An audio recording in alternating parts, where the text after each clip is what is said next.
बोलो कृष्ण भगवान की जय। एकादशी माता की जय। अथ निर्जला एकादशी महात्म। श्री भीमसेन बोले, हे पितामह भ्राता युधिष्ठिर, माता कुंती, द्रौपदी, अर्जुन, नकुल और सहदेव आदि एकादशी के दान व्रत करते हैं और मुझसे एकादशी के दिन अन्न खाने को मना करते हैं। मैं उनसे कहता हूँ कि भाई, मैं भक्तिपूर्वक भगवान की पूजा कर सकता हूँ, परंतु मैं एकादशी के दिन भूखा नहीं रह सकता। इस दिन व्यास जी बोले, हे भीमसेन, यदि तुम नरक को बुरा और स्वर्ग को अच्छा समझते हो तो प्रत्येक माह की दोनों एकादशियों को अन्न खाया करो। इस पर भीमसेन बोले, हे पितामह, मैं आपसे प्रथम कह चुका हूँ कि मैं एक दिन एक समय भी भोजन किए बिना नहीं रह सकता। फिर मेरे लिए पूरे दिन का उपवास करना कठिन है। यदि मैं प्रयत्न करूं तो एक व्रत अवश्य कर सकता हूँ। अतः आप मुझसे कोई एक व्रत बतलाइए जिससे मुझे स्वर्ग की प्राप्ति हो। श्री व्यास जी बोले, हे वायुपुत्र, बड़े बड़े ऋषि और महर्षियों ने बहुत से शास्त्र आदि बनाए हैं कि मनुष्य को दोनों पक्षों की एकादशियों का व्रत करना चाहिए, इससे उन्हें स्वर्ग की प्राप्ति होती है। श्री व्यास जी के वचनों को सुनकर भीमसेन नरक में जाने के कारण अत्यंत भयभीत हुए और लता के समान कांपने लगे। वह बोले, हे पितामह, अब मैं क्या करूं, क्योंकि मुझसे व्रत नहीं हो सकता। अतः आप मुझे कोई एक ही व्रत बतलाइए जिससे मेरी मुक्ति हो जाए।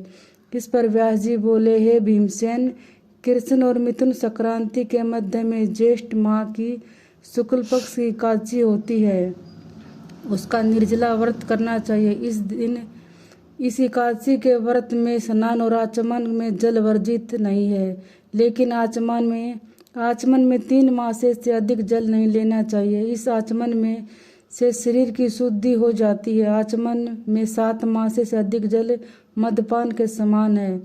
इस दिन भोजन करने से व्रत नष्ट हो जाता है।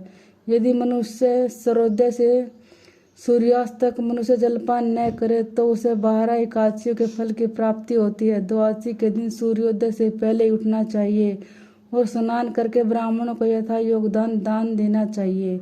इसके पश्चात भूखे ब्राह्मण को भोजन कराना चाहिए।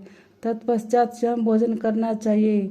इसका फल संपूर्ण एकादशियों के फल के बराबर है। हे भीमसेन, स्वयं भगवान ने मुझसे कहा था कि इस एकादशी का पुण्य समस्त तीर्थों और दानों के पुण्य के बराबर है। एक दिन निर्जल रहने से मनुष्य पापों से मुक्त हो जाता है। जो मनुष्य निर्जल एकादशी का व्रत करते हैं उसका मृत्यु के समय भयानक यमदूत भी नहीं दिखते हैं। उस समय भगवान विष्णु के यमदूत स्वर्ग से आते हैं और उनको पुष्पक विमान पर बिठाकर स्वर्ग ले जाते हैं। अतः संसार में सबसे श्रेष्ठ निर्जला एकादशी का व्रत है। अतः यत्नपूर्वक इस एकादशी का निर्जल व्रत करना चाहिए। उस दिन ओम नमो भगवते वासुदेवाय मंत्र उच्चारण करना चाहिए। व्यास जी के ऐसे वचन सुनकर उसने निर्जल व्रत किया। इसी एकादशी को भीमसेन या पांडव एकादशी भी कहते हैं। निर्जल व्रत करने से पहले भगवान की पूजा करनी चाहिए और उनसे विनय करनी चाहिए कि दूसरे दिन भोजन करूंगा।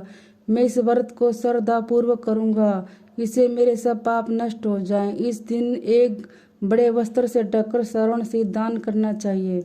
जो मनुष्य व्रत को 2 पैर में स्नान तप आदि करके करते हैं उनको करोड़ फल श्रवण के दान का फल मिलता है। जो मनुष्य इस दिन यज्ञ होम आदि करते हैं उसका फल वर्णन नहीं हो सकता है। इस निर्जला एकादशी के व्रत से मनुष्य विष्णु लोक को जाता है। जो मनुष्य इस दिन अन्न खाते हैं उसे चांडाल समझना चाहिए। वे अंत में नरक में जाते हैं। ब्रह्म हत्यारे, मद्यपान करने वाले, चोरी करने वाले, 3 गुरु से द्वेष करने वाले, असत्य बोलने वाले इस व्रत को करने से स्वर्ग को जाते हैं। कुंती पुत्र, जो पुरुष या स्त्री इस व्रत को श्रद्धा पूर्वक करते हैं उनका निम्नलिखित कर्तव्य है। उन्हें सर्वप्रथम भगवान विष्णु की पूजा करनी चाहिए।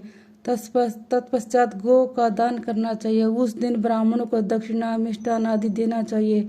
निर्जला के दिन अन्न, वस्त्र, छत्र, उपानय आदि का दान करना चाहिए। जो मनुष्य इस कथा को प्रेम पूर्वक पढ़ते हुए सुनते उनको स्वर्ग की प्राप्ति होती। बोले कृष्ण भगवान की जय।